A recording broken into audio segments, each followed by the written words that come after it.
Assalamualaikum warahmatullahi wabarakatuh. Sampurasun, sampurasun. Wargi-wargi baraya pecinta dongeng Sunda nu dimana be ayana, alhamdulillah. Kalayan kudratillahi robbi qadartinu maha kawasa urang sadayana tiasa ditepang danggu deui. Sareng simkuring kang tile dina acara carita Sunda tanapi dongeng Sunda, yaeta urang nuluykeun hanca carita anu katunda. Dina judulning carita awewe kajajaden. Anu mana ieu carita teh hasil buah karya atanapi karangan Amboros di Palihan Bandung. Kasugri kaum dangu dina jujutan hanca carita anu katunda. Pedaran kang tele kasapi kuanci dina mangsa medarkeun kayaan alam pasosore, khususna kasarkum Nyi Sawitri Katutmaana anu mana harita nuju araya di bumina. Kumaha tumitra lajenganana ieu carita sumangga langkung paos namah urang sami-sami Bandungan deui kusadayana.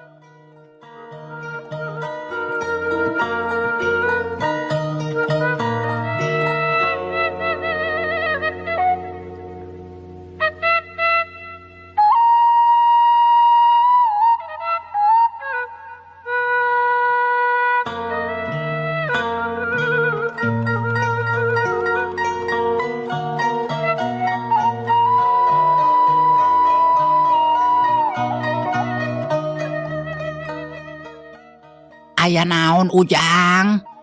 Tanya Ma'anah bari melong ka anakna. Aya naon? Cing atuh mah lamun sug digeruan teh gancang nyampeurkeun. Lain kalanga hep-hep. Ceuk Sarkum langsung poporongos ka indungna. Lain ngahep-hep Ujang, puguh bieu teh teu pati kadenge. Oh, da mah torek. Keur naon atuh bieu teh? Nya eta mah teh keur maraban hayam. Hayam we anu diuruskeun teh. Aeh cing ka dieu pangmawakeun cai kuring hanaang hayang nginum. Ceuk Sarkum ayeuna mah estuning geus wani nitah kanu jadi indungna. Kadenge kitu Ma'anah teu loba omong harita keneh ngaleos ka tukang rek nyadiakeun cai keur anakna. Tapi teu kungsi lila oge geus balik deui bari mawa teko jeung gelasna. Sok ditunda dina luhur meja cirilik gelas dicician. Sor diasongkeun ka Sarkum. Pak, sakalian sadiakeun kadaharan kuring geus lapar. Tapi samemehna dahar hayang mandi heula teu kuat hareudang.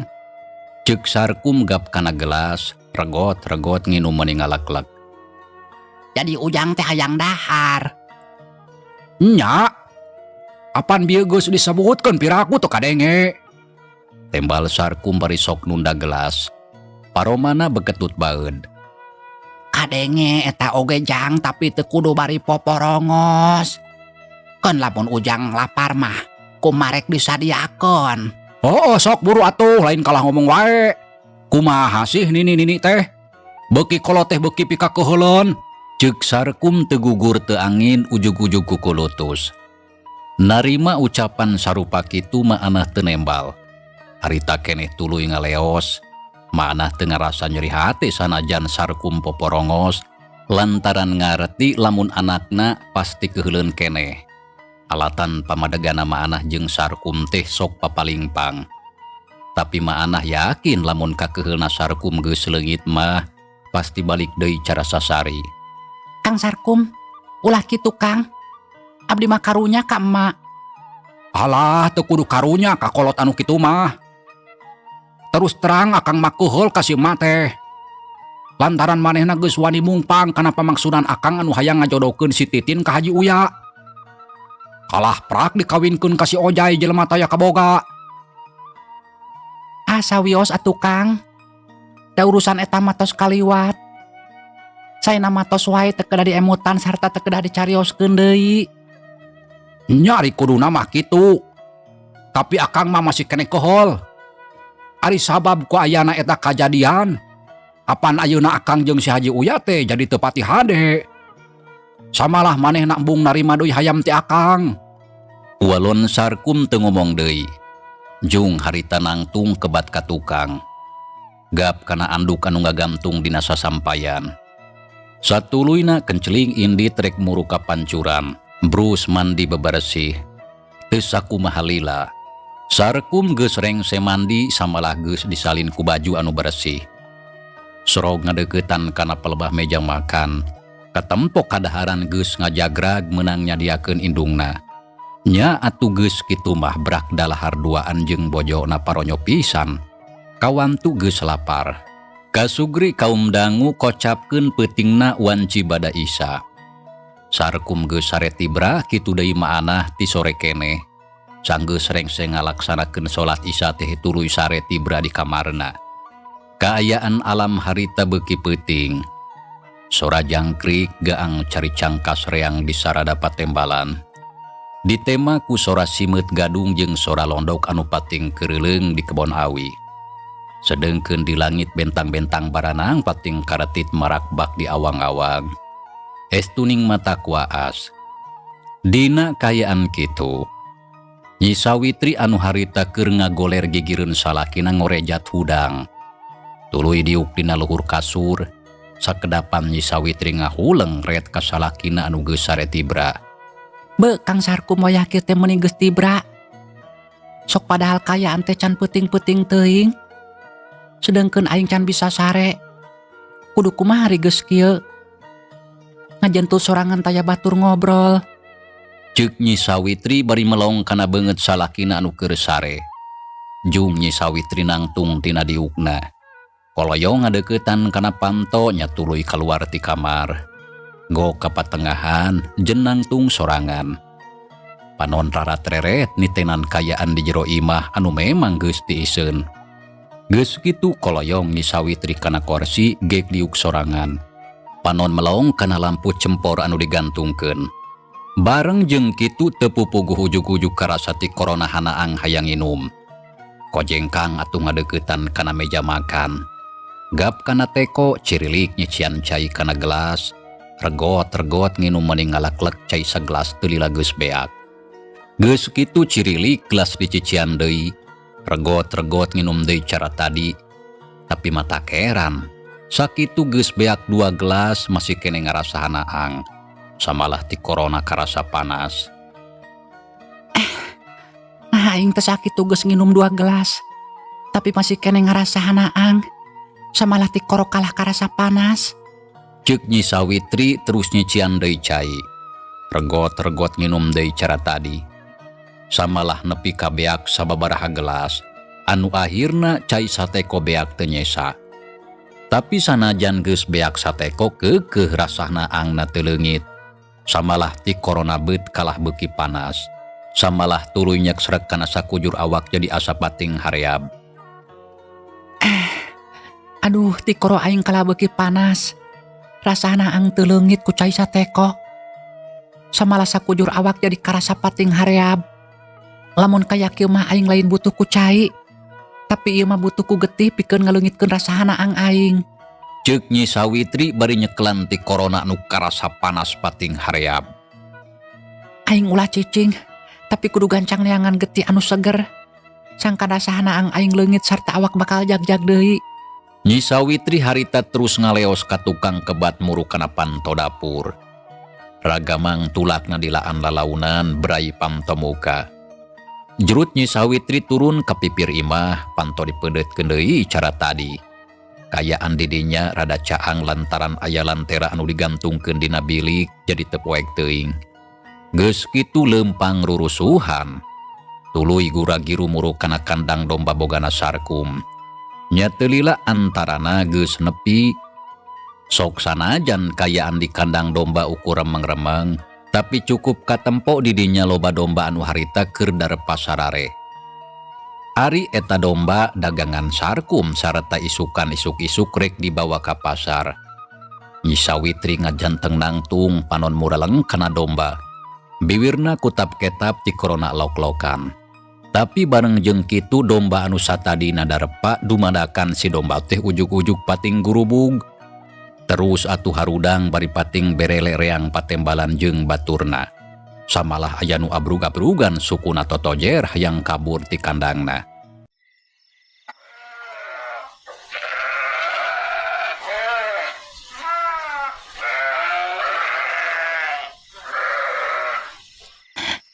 Sakadang domba. Maraneh jempes ya montong di sarada. Ceuk Nyi Sawitri kepoh si domba anu keur pating berele ditiup. Aneh sapada harita mitra. Domba kabeh jarempe. Samalah aya anu terus darepa deui cara tadi. Sorok Nyi Sawitri ngadeuketan kana domba panonna mureleng we bibirna kutap ketap.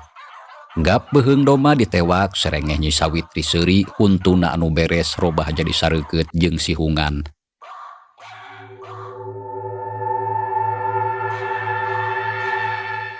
Geus kitu terus ngadeuketan kana beheung domba, tapi barang rek digegel. Nyi Sawitri ngarengkog sabab kaburu inget lamun eta teh domba boga salakina keur jualeun poe isukan. Hadena mah aing ulah nyerot getih domba Kang Sarkum. Sabab ieu domba keur jualeun.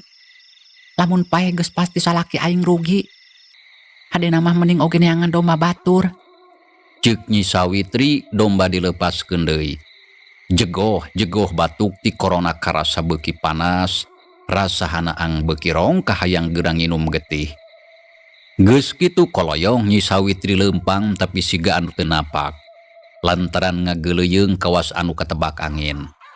Keur kitu dumadakan hiuk angin ngagelebug, keak-keak sora manuk curik di sarada patembalan. Ditema ku sora anjing anu babaung ti kajauhan. Kaayaan alam harita estuning jadi mata keung jeung geeuman. Nyi Sawitri anu harita keur lumampah dijajabkeun ku sora anu matak sieun sarta matak ngahudangkeun bulu punduk. Keur kitu seor sora angin ngaguruh handaruan asa pating saleor kasakuliah lembur. Tatangkalan pating aroyag kalakai garing rabeng hariber. Nya puguh jalma anu harita pareng masih keneh nyararing pating raringe. Ngarasa kaget sieun jeung keung. Sakabehna taya anu wani kaluar. Ngahrep-hep bae bari ngadedengekeun kayaan di luar anu robah jadi geeuman.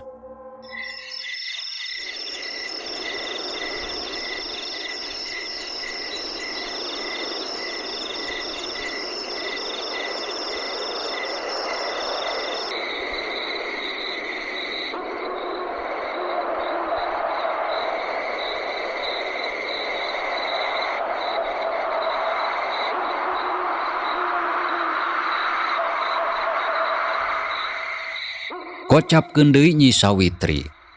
Harita geus anjog ka hiji tempatnya eta dipipireun imah batur anu boga kandang domba. Reg eureun panonna mureleng ka palebah kandang. Geuleuyeung di deuketan domba anu keur darepa langsung pating gurubug rareuwaseun. Samalah tuluy pating berele bari teu daraek cicing. Da puguh sarieun. Sorok Nyi Sawitri teh ngadeuketan kana salah sahiji domba anu katempo panggedena. Awakna montok da puguh domba jalu, ukur sakilat, gep beheungna ditewak. Geus kitu teu asa-asa, gerawek beheungna digegel. Srot, getihna disedot. Domba jalu abrug-abrugan adu glajer hayang leupas bari teu eureun di sarada beberelean. Sedengkeun baturna anu sejen dogdag teu daek cicing. Samalah teu repeh pating berele matak gandeng. Teu lila domba dileupaskeun awakna ngagubrag. Sukuna kekerejetan sakarat sarta kadenge sesegor ngaleupaskeun nyawa. Telila domba leule satuluy nangulahek moal bisa hudang deui. Lantaran eta domba geus pae. Seger.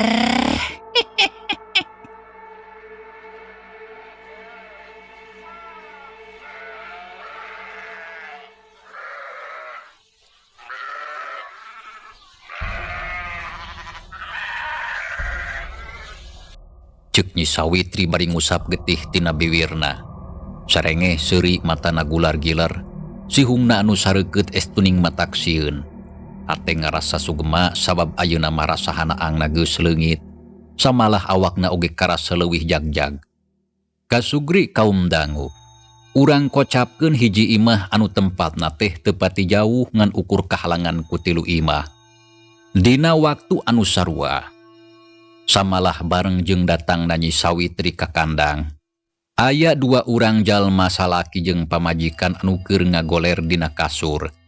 Tapi can sarare samalah keur ngarobrol nyaritakeun kayaan hirupna sapopoe. Tapi bareng jeung kitu duanana ngadadak caruringhak. Colina rancung sabab ngadenge sora angin anu ngaguruh handaruan. Dibarengan ku sora anjing babaung estuning mata keung jeung mata kahudangkeun bulu punduk.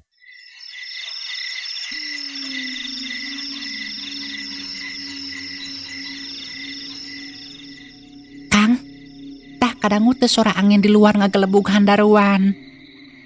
Ceuk bojona nu taya liam tititin bari ngareret ka salakina si Ojay. Nya Nyai, sora angin mending ngaguruh. Tapi nahanya ujug-ujug gede angin teu pupuguh. Samalah taya sora anjing babaung malewung. Mata keung. Nah ya naon nya? Penting ieu mah beut asa beda karasana. Jawab si Ojay terus cengkat kiuk di sisi ranjang. Nya Kang, ku abdi oge karaos asa keung ieu teh. Ceuk Titin jep duanana jarempe ngadedengekeun kayaan di luar. Bareng jeung kitu, sora angin kalah beuki ngaguruh. Cungungung sora anjing babaung asa beuki ngadeuketan. Si Ojay jeung Titin jarempe. Tapi sabot keur kitu kadenge sora domba pating berele di kandang. Samalah tuluy dogdag terepeh. Be, kunaon eta domba meuni motahnya? Jeung pating berele di sada. Harayangeun nyatu meureun Kang. Wah, piraku aya ki hayang nyatu. Da lain wayah atuh. Jeung deui da tadi sore geus diparaban ku jukut anu loba. Nya terus kunaon atuh domba teh teu darek cicing? Sigana mah sarieuneun meureun Nyai ku sora angin jeung anjing babaung. Boa-boa aya setan ngaliwat kaya kieu mah. Sabab tara-tara ti sasari. Walon si Ojay bari jung cengkat tina diukna. Rek ka mana Kang? Rek niang domba Kang mah. Hariwang bisi kunanaon? Ieu ulah Kang. Keun wae domba mah da moal nanaon. Ceuk Titin bari muntangan leungeun salakina. Si Ojay teu kebat geuk atuh diuk deui. Sedengkeun kayaan di luar kalah beuki mata keung. Sora angin pating saleor handaruan. Samalah sora domba teu eureun tuluy pating berele. Kulantaran ngarasa panasaran jeung hariwang kana domba. Jung deui si Ojay cengkat. Rek ka mana Kang? Rek niang domba Kang mah. Nah kunaon cenah maranehna teh muni gandeng pating berele teu daek krepeh. Hariwang bisi aya bangsat. Ceuk si Ojay terus singkil porosot ngalaan sarung diganti ku calana pangsi. Nyai, akang rek keluarnya. Wayahna ku akang ditinggalkeun. Tapi ulah lila Kang. Nya moal atuh ih.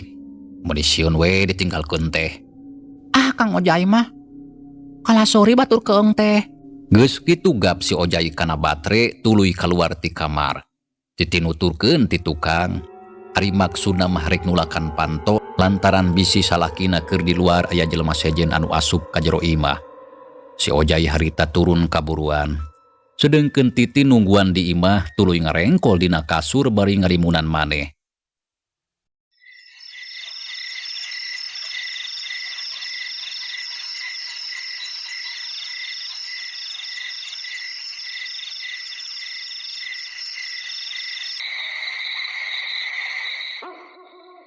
Kasugri kaum dangu.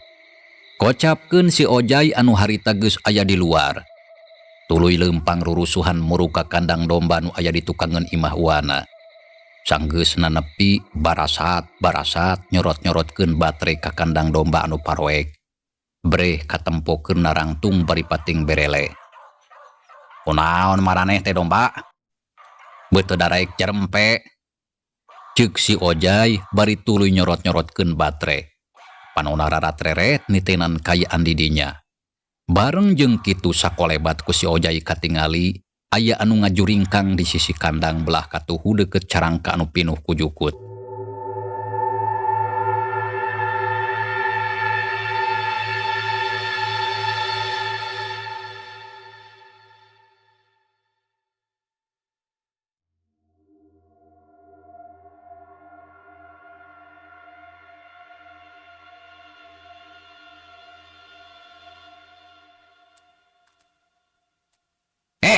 Saha eta? Bangsatnya sia. Tanya si Ojay bari nyorotkeun baterai telenyeng lumpat muruka sisi kandang. Sabot keur kitu belesat katingali aya tangtungan saurang jalma anu ngajorelat lumpat. Tapi teu pati sidik da puguh kayaan di dinya poek. Tapi aya anu matakeran. Lantaran anu bieu ngoreja teh lumpatna dijajabkeun ku sora angin anu ngaguru. Ditema ku sora anjing anu babaung meni melewung mata keung. Tapi sanajan kitu keur si Ojay teu ngarasa sieun. Sabab ceuk pikirna anu bieu katingali ngajuringkang teh geus pasti saurang jalma anu rek maling domba. Bangsat, udun sia.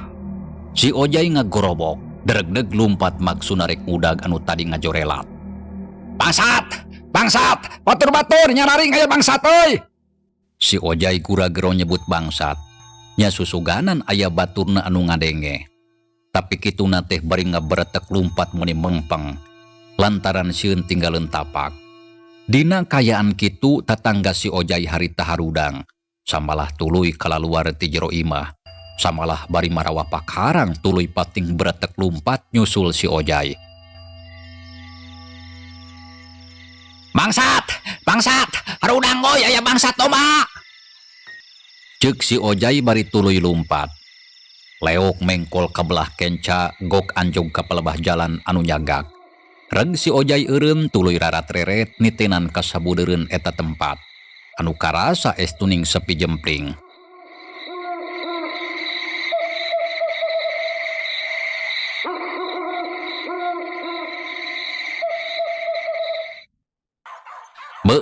Das.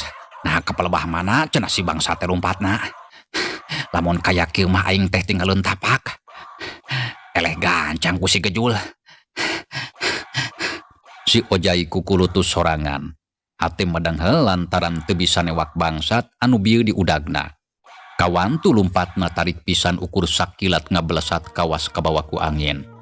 Bareng jeung kitu torojol ti belah wetan tilu urang jalma muruka pelebah dinya. Barang ningali si Ojay reg eureun. Saha eta nu keur ngajanteng? Tanya saurang lalaki bari haraha-harehoh napas senang ngahegak. Uing ieu mah si Ojay teh. Ari eta saha Pak RT lain? Tanya si Ojay bari nyorotkeun baterai kanu kakara datang. Nya kuring RT keur ngaronda. Tah ieu Jang Jana jeung Jang Ipin. Oh Pak RT, Kang Jana jeung Kang Ipin. Nya syukur geuwat datang. Ceuk si Ojay bari ngareret ka Jana jeung Ipin anu harita kagiliran tugas ngaronda. Lain aya naon Jang bieu teh? Tanya Kang Ipin bari melong ka si Ojay. Puguh bieu teh aya bangsat Kang. Rek maling domba anu uing. Tapi itu hasil meureunnya? Tanya Mang Jana milu dimbrung. Kawasna mah henteu. Lantaran uing kaburu datang. Satuluyna manehna ngaberetek lumpat ku uing di udag. Tapi barang nepi ka dieu uing bingung. Daleungiteun tapak. Sarta teuing kudu ke belah mana udagna. Ya lamun kitu mah kudu diudag ku tilu jurusan atuh. Wah percuma diudag oge Pak RT. Da sigana mah geus jauh bangsat teh. Wah geus nepi ka mana? Kumaha atuh geus kieu? Ayeuna mah uing rek balik deui we. Sabab hayang mastikeun hadoma teh geus beunang dibawa kabur atawa acan. Ya ayo atuh lamun kitu mah urang tingali ku sararea. Ceuk Pak RT saterusna bring harita arindi trek ngajugjug ka kandang domba. Sabab hayang mastikeun aya henteuna. Barang kerjarong John lempang. Di tengah jalan gok amprok jeung sababaraha urang tatanggana si Ojay anu tadi rek milu ngudag. Sanggeus cacarita sakedeung satuluy namah bring baralik deui sarta kabeh muru ka kandang domba Bah Omon. Teu kudu dicatur di jalana.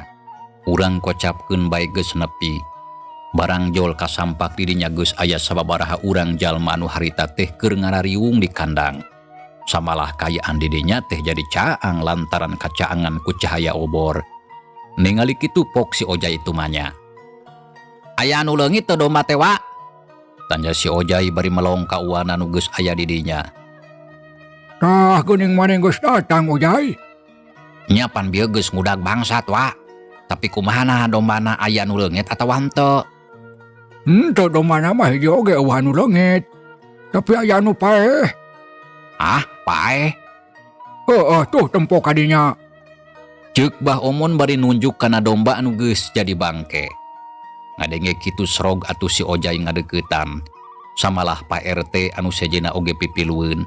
Barang gok sararea ngajenghok lantaran bener domba teh geus paeh. Panona molotot ari beuheungna gorobong getihna ucrat-acret.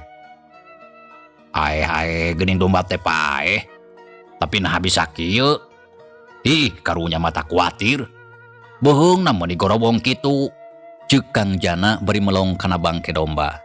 Nya eta beuheungna mun digorobong kitu nya. Ah, ieu mah sigana lain alatan bangsat paena teh. Da geuning siga anu dikorobot sato galak. Lantaran kitu geuning urutna samalah eta getihna ge ucrat-acret. Ceuk Pak RT bari tanjak tunjuk. Anu sejen oge pipilueun sakabehna nitenan kayaan domba anu geus paeh. Sararea ngarasa heran sarta timbul rupa-rupa pertanyaan. Nah naon anu jadi sabab musabab paehna?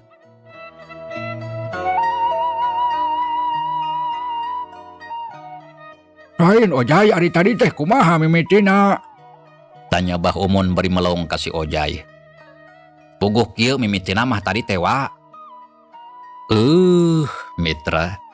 Cageula ieu carita urang tunda heula, insyaallah kin urang lajengkeun deui. Hatur nuhun kana naon rupi paratosana wilujeng kantun.